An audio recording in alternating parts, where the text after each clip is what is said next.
A business can design products, okay? We design products, but we can also design the business to function as a good actor, to function as something that gives more than it takes. And that's to me what being regenerative means. We've lost our sense of wonder and imagination if we think a business can only do one thing well. After all, a business is just a group of people and a series of decisions. So why not make better ones? It's the eCommerce Master Plan podcast. Here to help you solve your marketing problems and grow your e-commerce business.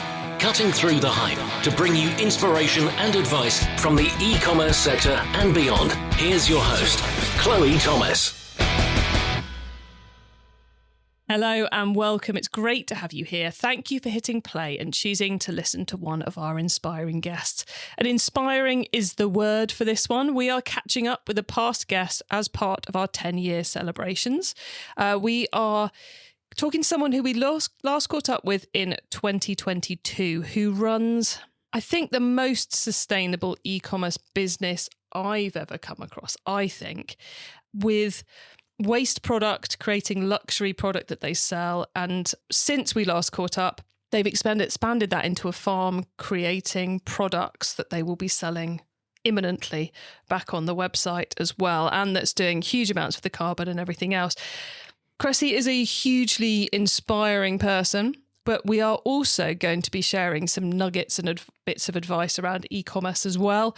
So make sure you stick around for the top tips, where there'll be a very cool kind of influencer affiliate partnership-y tip. Hard to classify, but very powerful if you can do it right. So make sure you listen to the end.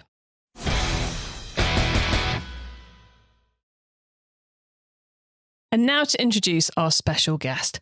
Kresse Wesling, CBE, is the co-founder at Elvis Kresse, the designers, manufacturers and sellers of their range of sustainable and ethically produced luxury accessories and homewares. Founded in 2005 to rescue London's decommissioned fire hose, they now sell via their Shopify site and wholesale. They donate 50% of their profits to charity and have donated nearly £500,000 to date and saved over 315 tonnes of materials from landfill. Hello, Kresse. Hi, how are you doing? I'm good, and it's so lovely to have you back on the show again. I know your episode was one that kind of lurked around my brain for many, many months afterwards, reminding me of things that you'd said. So it's really cool to have you back on the show. It's been 4 years. So how have the last few years been? They've been kind of wild and amazing, actually.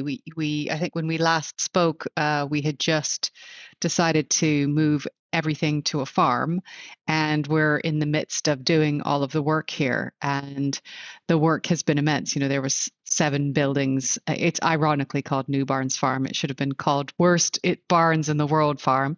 7 buildings that all needed rescuing, failed septic system, a landscape that it was registered as grade 3 degraded pasture because not the previous owner, but the owner before had sold the topsoil along with the turf. Wow. So yeah, pretty much in as bad condition as you could get. And it just doesn't look like that today. Today, it looks absolutely spectacular. And that is because of a lot of work, I guess, to bring it back into health and to deliver on our regenerative mission. So we came to the farm because we thought that the business was a great business. It did and does wonderful things, but we knew that the how could be improved. We always want to push the boundary. And I think a lot of businesses might think that climate change and biodiversity loss just aren't their problem. But for us, we thought, how can we fold those challenges in to how we run the business and to improve and to really say, can we be exponentially better with water than, can we give water back to the environment in a better state than we take it? And can we clean more than we use? Can we generate more renewables than we consume? Can we sequester more carbon than we emit? Those were the series of questions we asked, and we knew a farm was where we could put those challenges to the test. And that's what we've been up to since we came here. And the progress is all around me. So yeah, it's been busy, but it's been probably the best challenge of our lives, and one that just delivers in terms of making you feel great every day, just to hear owls hooting at nighttime and see newts thriving in the ponds that didn't previously exist. It's great. It's wonderful. Very cool. So how do you link the two? See, I grew up on a farm. I live in a rural area, right? So it's not like I don't understand farming and all the things you're talking about. I have many friends following vaguely similar paths. But how do you join those two quite disparate businesses, the luxury accessories and the farm? How integrated have you made them? Is it just a case that Elvis and Kresse now operates from one of those previously dilapidated barns, or is it fully tied together in every way that you can possibly imagine? It's fully tied together, and we did that intentionally. Our accountant was very distressed that we wanted to do this, because it meant we had to add, on Companies House, you have to use these descriptors to say what your business does, and we just had to add a few more. And he thought, definitely we need to account for these things separately. And that wasn't the point for us, because without the farm, we can't treat more wastewater than we produce, right? We needed to build a wetland system, which we did. And that is a big functioning part of the farm. It needed to sequester carbon. And there's only a few ways to do that. You can plant trees, you can do rock weathering, which nature does on its own. It's pretty hard to speed up. You can produce biochar, and you can practice regenerative agriculture, which is why we came to the farm. So we planted 12,000 vines. We are growing grapes. Our first harvest was last October, so we have officially made wine now, and that will be something that we start selling in spring, summer of this year. And without those two things being integrated, we can't say that we were on a regenerative journey. This is part of that journey. And I think it would be a really interesting journey for businesses to go down and to follow our example, because even if you make vacuum cleaners, you can go on this path. Even if you are a consultancy, you can go on this path. Find a failed ecosystem, bring it back into a state of abundance, and make that part of the DNA of the business. And I kind of think we've lost our sense of wonder and imagination if we think a business can only do one thing well. I think businesses can do a lot of things. After all, a business is just a group of people and a series of decisions. So why not make better ones? If only we could end the podcast there, because that was so profound. But I suspect you have more to share with us, though. So do you see it as the farm cleaning up the mess that the accessories business creates? Or have you found a way for the farm to feed back in to the products? It's both. So obviously, we have this wetland system. It treats all of our wastewater, including our human manure.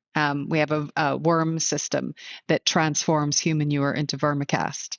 Of course we do, because why should sewage be a waste problem? It's a beautiful raw material once the worms have turned it into that, once they've chewed through it and done their incredible work.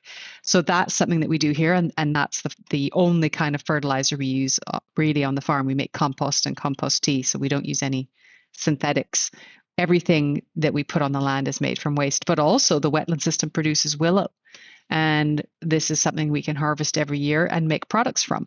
And the farm produces grapes, and we can sell that as wine. So there you go. You have another product. It's all tied together, but it's tied together in order to maximize benefit for air quality, community, the water table locally, and everyone who's associated with the business. So I think a business can design products, okay? We design products, but we can also design the business to function as a good actor, to function as something that gives more than it takes. And that's, to me, what being regenerative means. And it's the kind of example we always thought we might be capable of being. And that's just what the farm journey has been. And I think the most exciting thing over the past 4 years has just been the amount of people who drive in here or who book time here, who come down to do corporate away days or board meetings here. And it's because a lot of companies are exploring this idea of what does regenerative mean, but very few of them are taking the big, bold decisions to deliver that. And we can show here in a 2-hour tour exactly what it looks like and how not difficult it is. I think a lot of people think that these transformations are complex and virtually impossible and unaffordable. But, the same with our fire hose business. I've always thought if us two crazy kids could get this far, then what excuse do FTSE 100 companies have? I don't know. What excuse do companies with bigger budgets and bigger teams and better financing? I don't know. I think no excuses. I think zero excuses.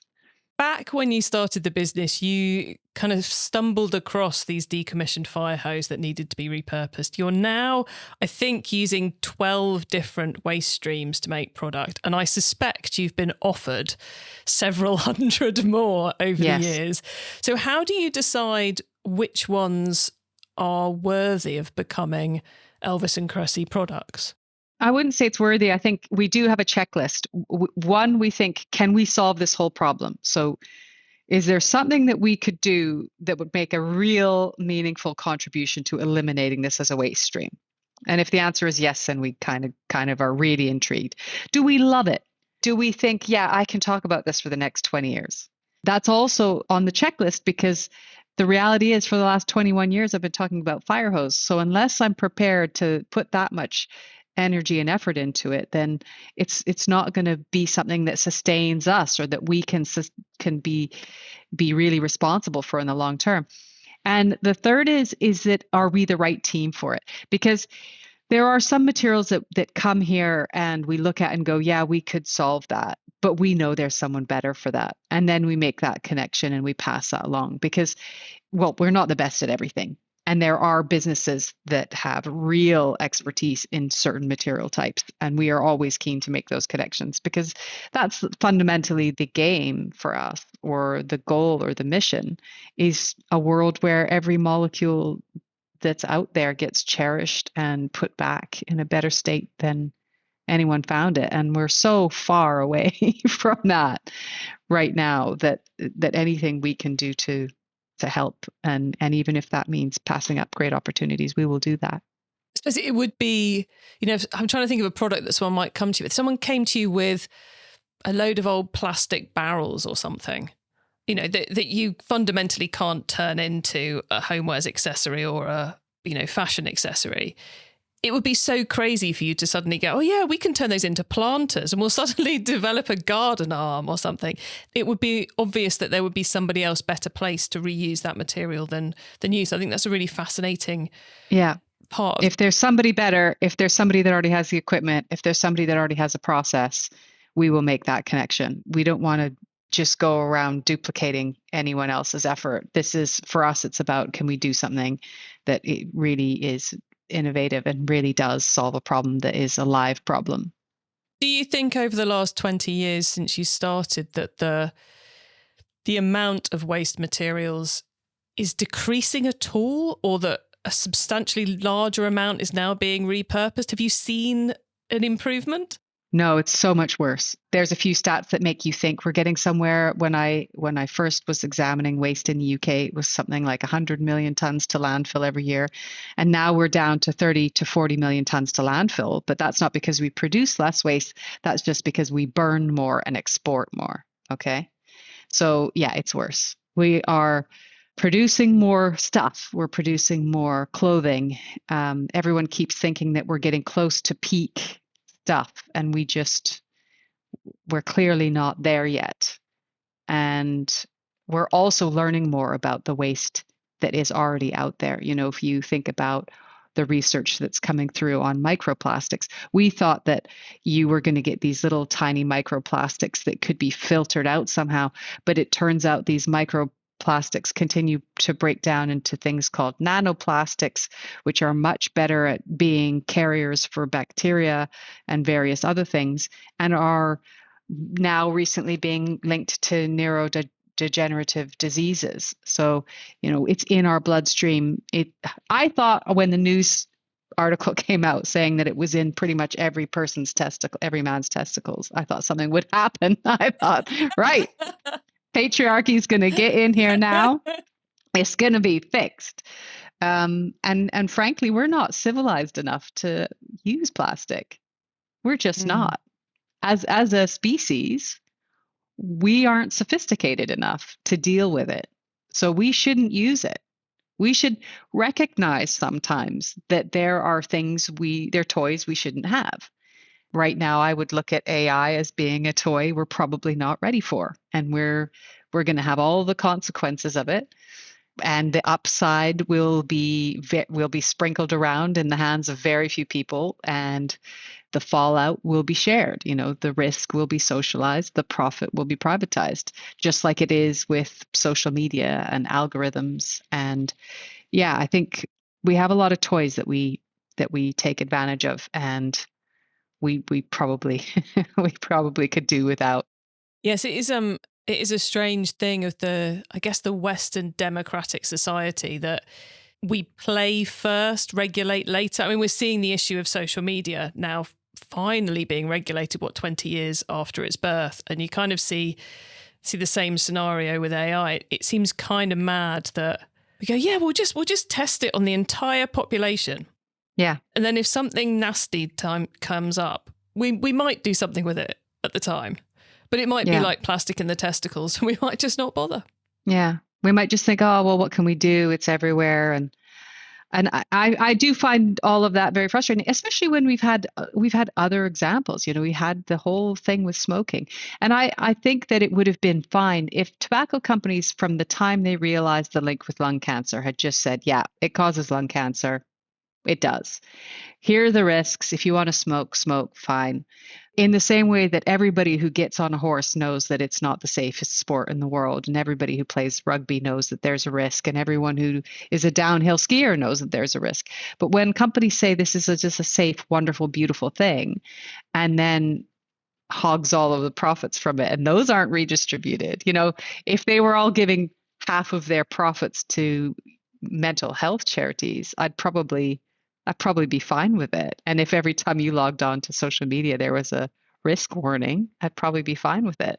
I'm not into a world where everyone's rights are curtailed, but I am in a world where I do want a world where there is fairness and justice and honesty and transparency. And, the circular economy I'm trying to deliver is one where money also is circular, not just extracted and in a one-way linear direction. And this circular economy has, certainly in the world of the press, and we hear a lot more noise about circularity now than we did 4 years ago. Have you seen that there be a shift in why consumers buy your products? Because they're now more actively looking for the circular element, and they're going, oh, I want to the next handbag I buy, I want it to be from a circular resource, therefore I'll go to Elvis Kresse. Or are you finding this, they're coming in because they like the product, and then they're kind of, oh, that's nice, it's also circular as they go through the process? The reason I ask is because I've had several discussions with people working in sustainability businesses around where the message goes to the customer on the journey. I'm combining like 20 questions in one here. Well, there's a couple of themes there. Like one, I think if I look at the arc of time, so in the past 20 years, absolutely this audience has grown for sure. The amount of people who we would classify as conscious consumers has grown. People who want to read it more, want to know more, are interested in where something's produced, how people are paid, what raw materials were used. Everything that has increased, and I have ridden the wave of that and maybe been a part of a pioneering group of companies that have sort of delivered it. So that is good. There is overall more of a customer base, but there are also a lot of brands that have just learned how to adopt the language without adopting the practices. So the space is more crowded because there's more companies who just say, well, I'm sustainable, with no real justification for using that terminology, or, oh, this is a natural product, with, again, no real justification for saying that. We're making wine now. Holy Moses, the world of wine is so crazy. You do not have to put ingredients on the back of a bottle of wine. Look at any bottle of wine. It's kind of a weird thing if you think about what we're drinking here. And you can put up to 15% non-grapes in there and not say. Really? That's insane.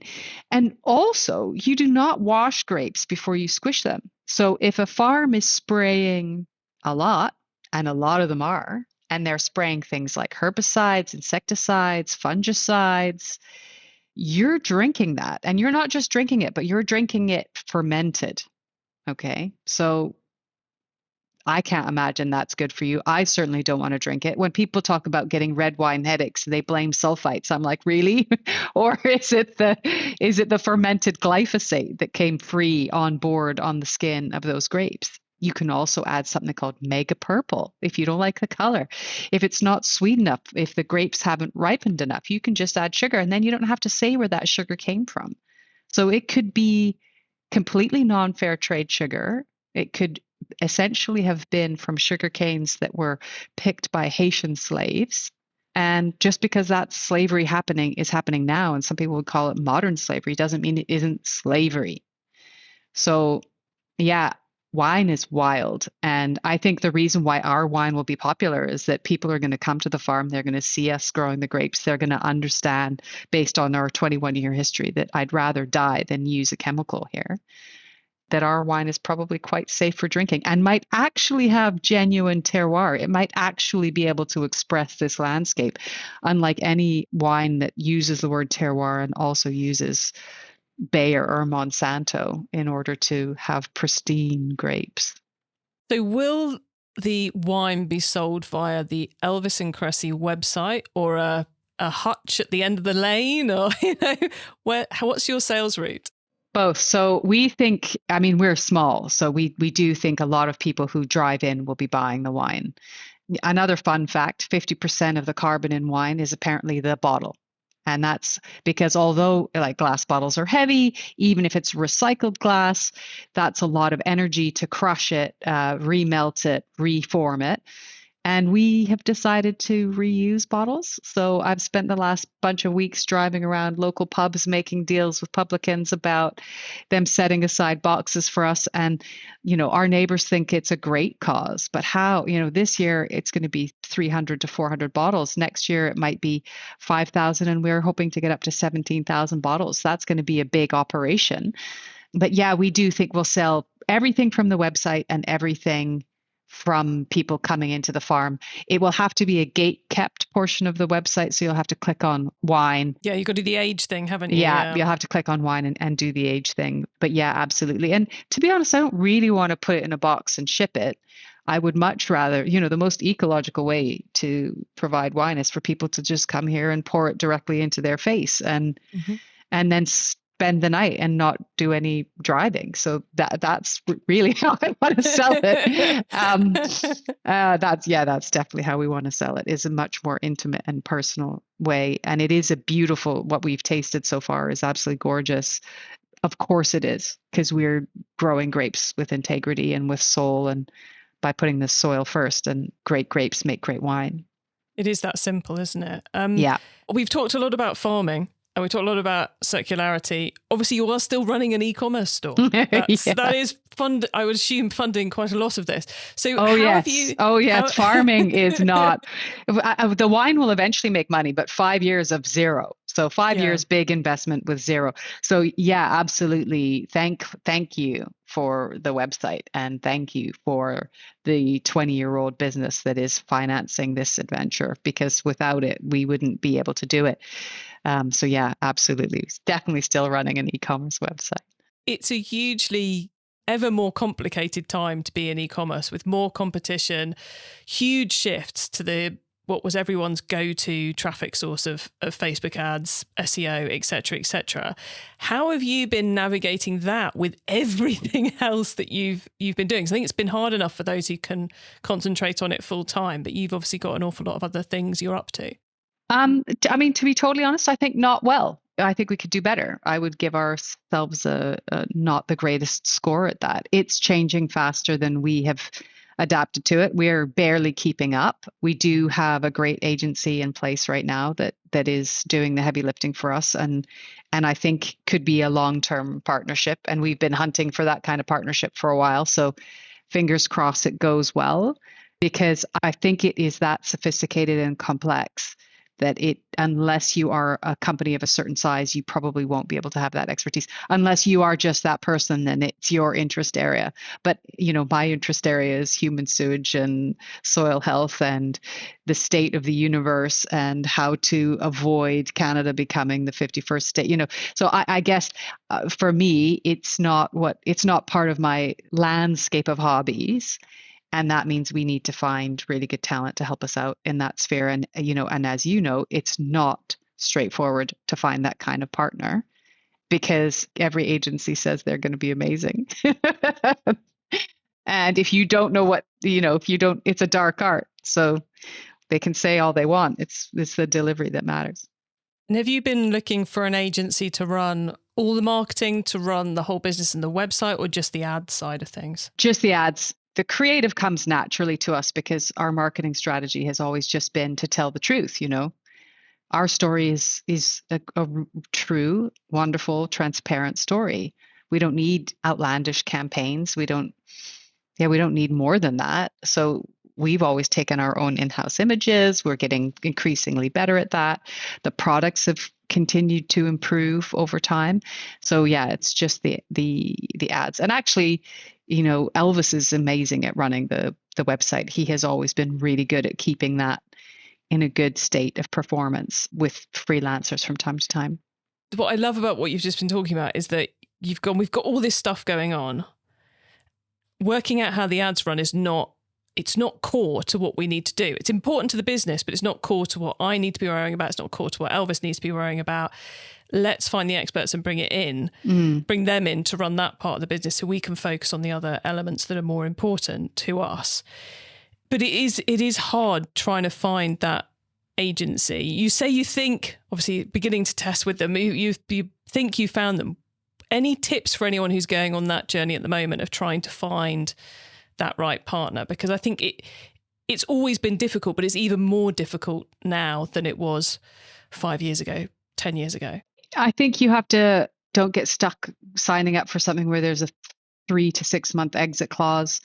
Make sure that this is exactly what our budget is. This is exactly the ROAS that we're looking for. This is how, and come up with your own calculation of how you calculate ROAS, right? Because every agency will have some way of doing it differently. We've always had our own calculation, which we share up front. And then really pay attention, really, really ask a lot of questions, but also everything they ask for. If they say they need different creative, if they say they need more video, if they say they need different text, that you have to deliver that because you can't be the blockade. You can't be the reason why they don't succeed. So you do have to trust them and give them the opportunity to be successful. And you just have to keep saying, what else can we do to help? How can we help? How can we serve? This is the greater cause. But yeah, you just have to be really specific about what outcomes you want, and everybody has to know what those are in advance. E-commerce Master Plan is supported by some of the greatest companies in the e-commerce sector. Here's a reminder of who they are. The days are longer, the calendar's filling up, and I want to feel as good as this beautiful summer weather. That's why I've been loving Groons. It's one daily pack of gummies that covers my greens, vitamins, minerals, and even has 6 grams of prebiotic fiber, so I don't need to juggle a complicated wellness routine on top of everything else. They taste amazing. They're easy to toss in my bag on the go. Plus, they're vegan, gluten-free, and HSA/FSA eligible for reimbursement. Save up to 52% off with code PODCAST at Groons.co. That's code PODCAST at GRUNS.co. It's time for the top tips round. Okay, I love this section because it gives me and our listeners some really quick ideas for taking our businesses to the next level. Kresse, are you ready for the top tips? Ooh, I think so. Awesome. Okay, the book top tip. If everyone listening to this podcast agreed to take Friday off and read a book to make their business better, which book would you recommend? I would recommend Silent Spring. I think it will make you a better human being and a better critical thinker. And although it's very old, it is, to everyone I've ever given it to, a transformational book. And I always have spares here to give to people who come around. I read it when I was 12, but it's never too late. It's not a child's book. I shouldn't have read it at that age. Excellent. You know, you recommended that one last time as well. And I always love it when a guest comes back with the same book, because it's like, it's that good. It's foundational. It's foundational. And then the traffic top tip: which marketing method do you either prize above all others or think doesn't get the press it deserves? I think that we have really found a sweet spot with interesting collaborators. So we've started doing a lot of collaborative posting on Instagram and on various other channels with not necessarily the usual suspects. So not just another B Corp, but with someone who does something that really, where there's a natural resonance in our audiences. So, you know, we recently did something with someone who is an incredible knitwear repair expert and does amazing videos about that and has a huge audience. And that both of us saw that really created a surge in genuine engaged following. And we're constantly looking for partners like that. We've also just done a amazing partnership with a hotel in Newcastle called Gotham Hotel, which was an old fire station. We designed a bunch of pieces for them, and everything around that collaboration is generating lots of interest and lots of attraction. So I think, you always think, oh, we just have to work with people with lots of followers, and that's just not true. You have to find the collaborators where there's a real resonance, and also where you probably get along, because that means it'll be an authentic collaboration too. And are these pure PR collaborations, or are they affiliate deals or paid for deals, or does it all depend on the partner you're working with, what the structure takes? It totally depends. And actually, a lot of it blossoms into many things. So with the knitwear repair expert, she's actually going to come here and run a workshop. We're going to design a bag together. Like it just iterates and iterates, because she's a fascinating individual. And we share so many values around, longevity, repair. And the hotel, again, it's something where, one of the biggest installations we did there is in the lobby. So many people will go in and have their picture taken in front of it and share that picture with us, because they'll say, hey, we saw you in Newcastle. So it's one of these things that who knows what the format is going to be. And maybe don't be so prescriptive about that. If you always go in with a very specific agenda, you might miss the wider opportunity. And maybe the wider opportunity is just a genuine friendship or relationship with a cool person. So yeah, I think those are the kinds of things we look for, is where there's an open-ended real resonance. Okay, tool top tip: maybe a collaboration tool, a social media plugin, a phone app, or just a way of working. Is there a cool little tool you use that makes you and your team more efficient from day to day? Oh, definitely. I have a huge big screen, and then I have my laptop, and they're linked, so I can move all my screens around and I can see lots of things at once, and I'm one of these terrible people, that has probably about 42 tabs open at any given time. And finally, I have the landscape in which I can see and access all of them. And that is how my brain works. I'm always jumping around and magpieing. And yeah, I have the kit for that now, which it did take Elvis a painful while to explain to him how I should be using it. But that's been a revelation and massive time saver. Huge screen. I like it. I like it. I really struggle when I don't have two screens, but the freedom of a big screen just feels wrong to me. I need to be constrained. But anyway, enough of my issues. The carbon top tip. What's your favourite way to reduce the carbon footprint of an e-commerce store? Well, that's a really interesting one. And certainly a lot of the things that you do, when you're optimizing the size of images and you're increasing load speed, and all of those things actually help with carbon, because it just means that it's not trying to chug along and it doesn't use as much sort of bandwidth and energy. But the biggest things that we do, it's not the website, it's the materials. It's the materials. By using rescued materials, we estimate that we have displaced about 1.5 million tons of carbon. If we had used new materials for our goods, we would have spent that carbon. It's the materials for us. And then the fact that we built a passive building. You know, our workshop that we now operate out of is made of straw bales, which a lot of people tease us about. They call it the Three Little Pigs workshop.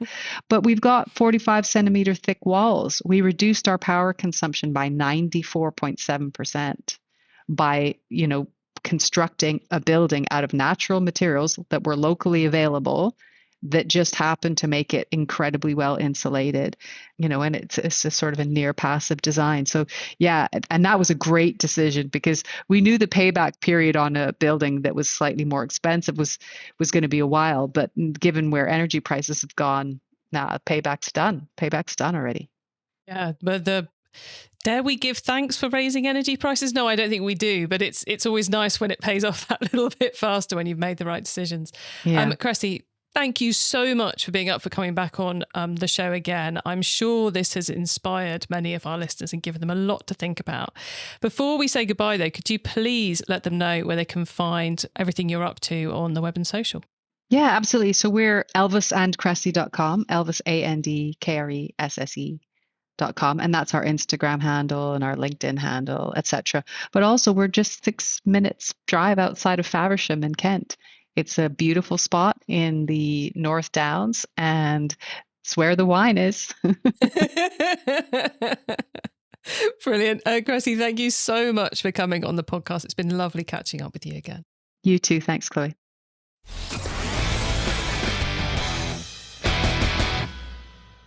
Fascinating chat there with Kresse. I find it so fascinating how they've taken that full all-encompassing approach, and they are exploring all those different avenues but making it all work together. And absolutely, you know, she's clearly still got her finger very much on the pulse on the e-commerce business in terms of product production, in terms of the marketing and so forth, but also doing all those other things, and they all come together to create that cohesive whole. Lots for us all to think about, I think, as a result of that one. So I hope you're really pleased we got Kresse back on the show again. You can get your hands on our notes from this, including the top tips and links to what we mentioned, by heading over to ecommercemasterplan.com. You can also use our direct episode short links. That's ecmp.info/the number of this episode. Just put that in the URL bar and you'll go straight to the right page on the site. And when you're there, why not add yourself to our email list? Go on, why not? If you like this episode, then you're going to want to check out our first chat with Kresse, where we got into all the hows and the whys about how she began the business. And you'll also hear the two of us geeking out about Bazalgette, sewerage, and all sorts of different things. That's episode 392, so a fair scroll back through the listings, but well worth a listen. And if you want to hear from other people in the B Corp space, then ecmp.info/B Corp will take you to our page on the website that has all our B Corp episodes. Thank you for tuning into this and every episode that you do of this podcast, the E-commerce Master Plan podcast. We bring you a new interview every week because I want to inspire and help e-commerce business owners like you to succeed and thrive with your businesses, including encouraging businesses and consumers to make more sustainable buying decisions. So if you know someone this show can help, please tell them to listen to the E-commerce Master Plan podcast. I hope you have a great week, and don't forget to keep optimizing. Thank you for listening to the eCommerce Master Plan podcast. Find out more at ecommercemasterplan.com/podcast.